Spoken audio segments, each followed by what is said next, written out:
Yo, yo, yo, yo, yo, what up, what up, what up, people? Welcome back to another edition of Mike on Sports. I'm your host. I go by the name of Mike Gross, man. Big ups to that 501 and that 317. Got breaking news, breaking news. Guess who took to their IG and gave his account of the story that happened between Terence Crawford and Gary Russell Jr.? No other than Karl Dargan. He went to his IG. They said he's here to let the world know his point of view and what he's seen happen at the Pan American Games. And yeah, we're gonna jump right into it, break it down. You know what I'm saying? Watch the video in a whole. It's only like a 5-minute video, so you guys can check it out and see what he had to say about the confrontation between Gary Russell Jr.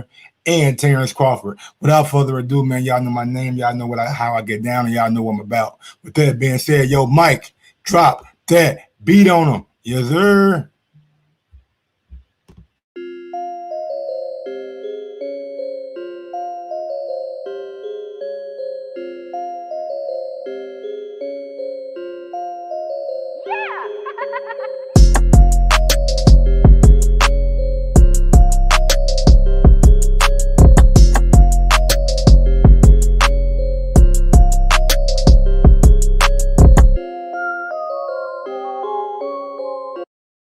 Well, let's go ahead and get right into it, man. No need to waste your time. I am watching a little bit of basketball while I'm doing this. You know what I'm saying? Lakers up by 5 on the Clippers.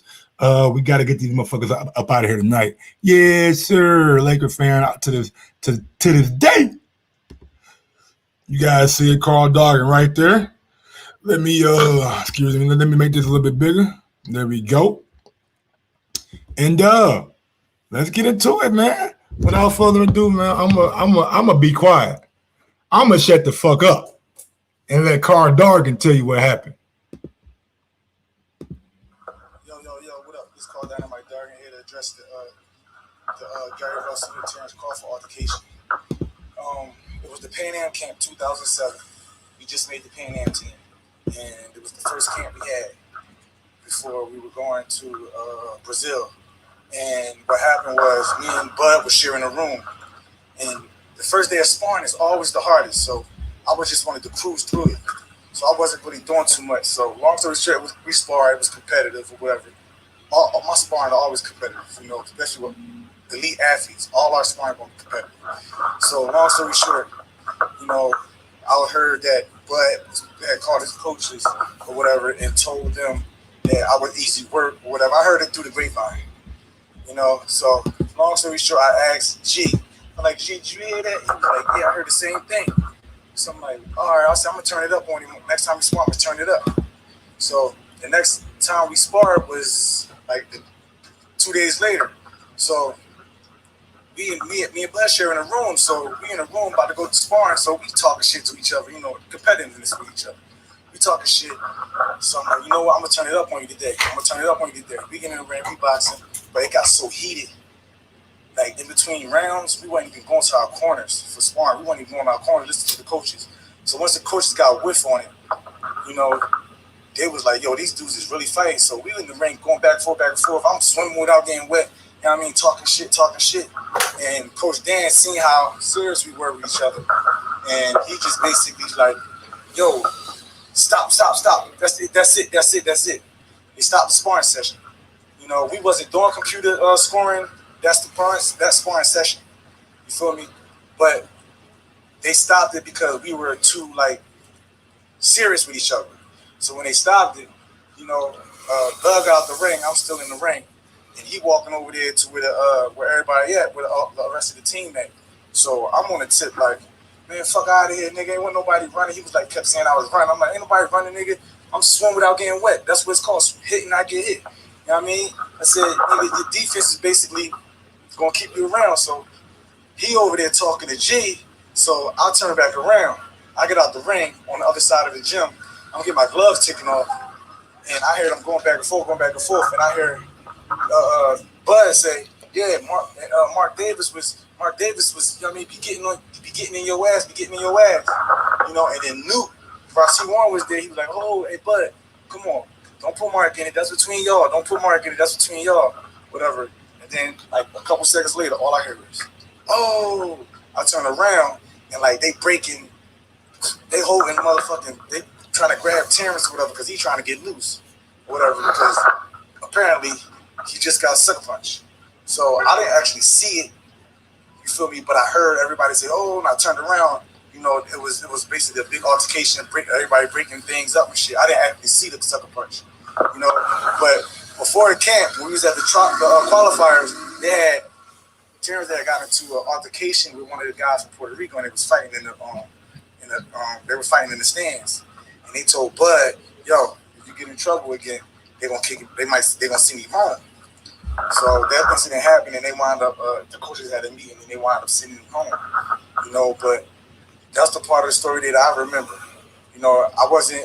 It wasn't the Olympic camp because Deontay Wilder was never. I don't remember seeing Deontay Wilder when we were amateurs. You know, I don't remember seeing Deontay Wilder. I definitely was never in camp with him. But the sucker punch did happen. I don't know how it happened, you know, or whatever, because I didn't see it, but I was definitely there, you know, and basically that's what happened from my point of view. You know, so if anybody was there that say I'm wrong, correct me if I'm wrong. I'm here to argue. I'm ready to argue. You know, and yeah, I was the man. I was the man at that time, but you know, caught up in the streets, caught up in a whole bunch of bullshit. You know what I mean? And I mean, I became a statistic. You know, but at the end of the day, Bud's story is kind of actually accurate because it was the Pan Am camp. Deontay Wilder wasn't there, whatever. But you know, the sucker punch did happen. It did happen. I don't know how it happened or whatever, but it actually happened. So there it is. Luis Yanez was there. Rasheed Warren was there. Louis Del Valle at 125 was there. Sean Porter was there. Demetrius Andre, Adam Willett was there. Might have a couple other people was there, but I don't remember. But that's my point of view from the story. All right, so yo, what up? It's Karl Dargan here to address the Gary Russell. All right, there you have it. There you have it, ladies and gentlemen, from the horse's mouth, from the fucking horse's fucking trough, the fucking horse's jaws, nigga. He was the fucking man back then. We all know that. Bud said it. Gary said it. We know it. He was the man. But he said Bud's story is a little bit more accurate. He did get sucker punched.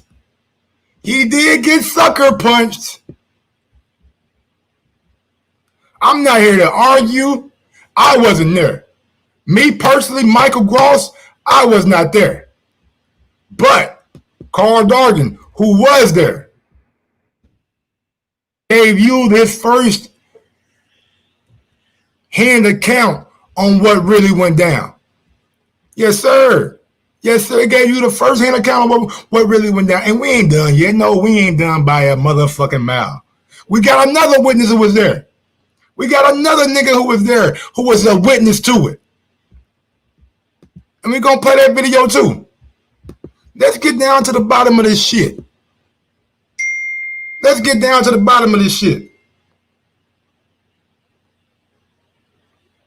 And big ups to my guy Fighter IQ out there, man, who keep me laced with this shit, man. He keep me laced up with this shit. I don't know motherfucking Mark Davis. It took me, I couldn't find a fucking Mark Davis. I don't know that nigga IG. What the? I don't know Mark Davis. I couldn't find Mark Davis to say in my life. They sent me to a motherfucking photographer. I mean, photographer. I said photographer. But big ups to my guy Fighter IQ for sending me the link. Let's get to this Mark Davis, man. Mark Davis. Let's see what he had to say about this whole situation. Yeah, we're doing our journalistic duty tonight. We investigating. Everybody want me to tell a story what went on with Terence Crawford and Gary Russell. So I'm gonna put it to you like this, right? Keep in mind, y'all, we 18, 19 years old. We at the Olympic Training Center in Colorado Springs. You know what I'm saying? So we all, keep in mind, we all elite fighters, number one amateurs in the, in the United States. So we sparring and shit. Me and Gary sparring. I fought at this time. I was fighting 125 pounds.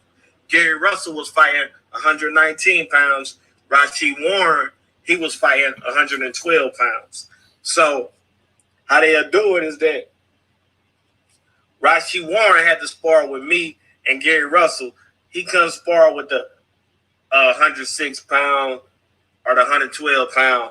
He had to spar with us because that motherfucker was good like that. So, of course, I had to spar with Gary. I spar with Gary Russell first. Then they'll take Gary Russell out and put Rashid in with me. You know what I'm saying? Because I was the biggest. So, me and Gary got it on, you know what I'm saying? It was good sparring. And that day, yes, I might have got on Gary. You know what I'm saying? But he good work all the time, though. But we was good fighters, man. I'm sharp. That motherfucking name is too sharp. I was sharp than a motherfucker. That's Gary, my boy, and Terence Crawford, my boy. So Terence get in the ring sparring with Dynamite. Terence fight 132. Dynamite fight 141.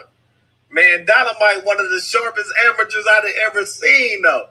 So Dynamite, he's sharp that day. He getting out on Terence, you know what I'm saying? So they still had good work, though. He got out on Terence, but they still had great work. So they get out the ring, and then, Terence a little, he a little frustrated after the spar, you know what I'm saying? So they got a little, him and Dynamite was talking noise all through the spar. So when Terence got out, he was mad already. He was talking shit still. And then Gary said something to Terence. And then Terence was like, nigga, what you talking about? Nigga, Mark just beat your ass. So then they get to arguing and shit. They face to face. They get to arguing. Gary took off on Terence and hit him with a right. He hit him with a right hook. Terence ate the bitch. You feel me? Terence ain't dropped Terence or nothing. And then they couldn't fight because right after Gary took off on him, the coaches and everybody grabbed Terence and grabbed Gary. You know what I'm saying? But long story short, man, Gary Russell, you better not get your motherfucking ass in the ring with Terence. He go down and have kill your motherfucking ass, boy. You motherfucking Gary, your motherfucking ass. You gotta go fight Gervonta Davis. You gotta go get that money. And Terence, you gotta go fight Earl Spence. Y'all 3 weight classes from each other talking about fighting each other, man. Y'all niggas rich than a motherfucker. And for real, if that little argument wouldn't have happened in Colorado Springs that day after y'all sparred, then y'all still be cool. So y'all need to let that shit go, man. Y'all need to let that shit go, bro. For real. On God. Everybody want me to tell a story. All right, there you go, man. Another guy who really corroborating what Terence said. He ain't go down. He ain't get dropped. He ain't get nothing. Them niggas had to hold Terence back from getting in that boy ass. Like, look, man, I ain't here to break it down no more. Those are the motherfucking eyewitness accounts. And I'm sure we'll touch on it more tomorrow. But until next time, y'all know what I do, y'all know what I'm about, and y'all know how I get down. Catch me for the second half of the Lakers and Clippers here in about 5-10 minutes. Stay tuned to the motherfucking channel because we coming right back. Till next time. Yes, sir.